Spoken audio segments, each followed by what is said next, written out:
জয়গুরু, বন্দে পুরুষোত্তমম।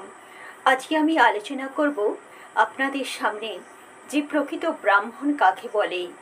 কাকে ব্রাহ্মণ বংশে বা ব্রাহ্মণ ঘরে জন্ম নিলেই কি ব্রাহ্মণ হওয়া যায়, নাকি ব্রাহ্মণ হওয়ার অন্য কোনো শর্ত আছে? আসুন জেনে নিই একটি উপনিষদের গল্প। এই উপনিষদের গল্পটা সেই তখনকার দিনে যখন গুরুগৃহে গিয়ে সেই শিষ্যকে পড়াশোনা করতে হতো। বহু বহু কষ্টের মধ্যে দিয়ে সেই সব শিষ্যরা মানুষ হতো। গুরু যা বলতো, যত কষ্ট হোক, শিষ্যরা তাই মেনে চলতো। তো এরকমই একটি শিষ্য এসে উপস্থিত হয়েছিল সেই গুরুর আশ্রমে। নাম ছিল তার সত্যকাম। সেই গৌতম ঋষির আশ্রমে সে এসেছিল শিক্ষা লাভ করার জন্যে। তারপর এসে যখন ঋষি গৌতমের সামনে দাঁড়ালো, ঋষি গৌতম তাকে বলল যে ঠিক আছে, তোমাকে আমি নিশ্চয়ই শিক্ষাদান করব, কিন্তু তোমার পিতৃ পরিচয় কি, গোত্র কি, সব আমাকে বলো। তখন সেই বালক সত্যকাম কোনো উত্তর দিতে পারে না। কোনো রকমে তার নামটা বলে, তারপরে বলে, আমি তো জানি না আমার পিতার নাম কি, আমার গোত্র পরিচয় কি, আমি তো জানি না। তখন ঋষি গৌতম বলছেন, কেন জানো না?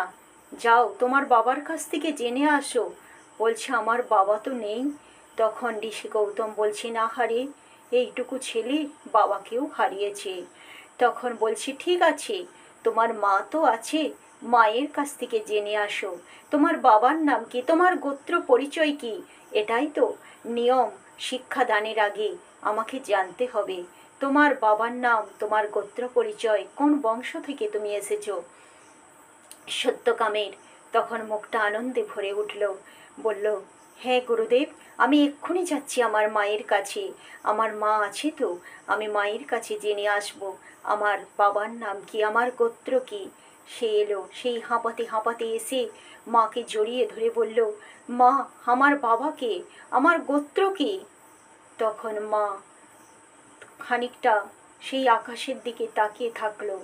কি উত্তর দেবে আজ ছেলেকে? আর সত্যের মুখোমুখি ছেলেকে করতেই হবে, এ গোপন আর কিছুতেই করা যাবে না। তখন সেই জবালা বলছি, তার নাম, মায়ের নাম ছিল জবালা, বলছে, আমি তো জানি না বাবা, তোমার বাবার পরিচয় কি, কে তোমার বাবা, আর কি তোমার গোত্র। আসলে যৌবনে বড় অভাবের তাড়নায় আমি দাসীবৃত্তি করতে বাধ্য হয়েছিলাম। কত পুরুষ মানুষের সেদিন সংস্পর্শে এসেছি, তাই কে তোমার পিতা আমি জানি না। তখনই এসেছিলে তুমি আমার জীবনে, তোমাকে পেয়ে আমার জীবনটা সার্থক হয়েছে, কিন্তু সত্যিই আমি জানি না তোমার পিতাকে। সত্যকাম শুনে তার ভিতরটা যেন প্রথমটা খুব কষ্ট হতে লাগলো। আমি এমনই একটা হতভাগ্য ছেলে, আমার পিতা কি তাই আমার মা জানে না? তবু সে জোর করে মাকে আরো আরো জড়িয়ে ধরল। মাই তো তার সব। তার বাবা নেই ঠিকই, মা তো তাকে কোনো দিন বুঝতে দেয়নি কষ্ট যন্ত্রণা। তারপর জবালা বলল, তুমি যদি সত্যিই আবার ঋষির কাছে ফিরে গিয়ে শিক্ষা লাভ করতে চাও, তাকে তুমি সত্য কথাই বলবে যে আমার মা আছে, আর আমার মা এই কথা বলেছে, আর আমার পরিচয় তোমার পরিচয়, সেটাই তোমার গোত্র, তুমি জবালা সত্যকাম, এটাই তুমি বলবে। ফিরে এলো সত্যকাম, এসে সেই গুরুদেবীর আশ্রমে ঋষি গৌতমকে প্রণাম করল। প্রণাম করার সঙ্গে সঙ্গে ঋষি গৌতম বললেন যে তোমার বাবার নাম কি, তোমার গোত্র পরিচয় কি, তোমার মা বলেছে নিশ্চয়ই। তখন সত্যকাম বলল যে না, আমার মা জানে না, আমার মা এই কথা বলেছে। তার মা যা বলেছিল তাই বলল সত্যকাম, কোনো কথা গোপন করল না, আর বলেছে যে আমার মায়ের পরিচয় আমার পরিচয়। তখন সব ছেলেরা হতবম্ব হয়ে গেল যে এত বড় সত্য জেনেও কি করে নির্লজ্জের মতো এই ঋষির আশ্রমে পড়াশোনা করতে আসে সত্যকাম। সেই ছাত্ররা প্রত্যেকে মুখোমুখি চাচাই করছে। তখন ঋষি গৌতম আনন্দে সেই আসন ছেড়ে উঠে এলেন, এসে সত্যকামকে জড়িয়ে ধরলেন। তোমার পরিচয় আর আমার লাগবে না সত্যকাম, আমি পেয়ে গেছি তোমার পরিচয়।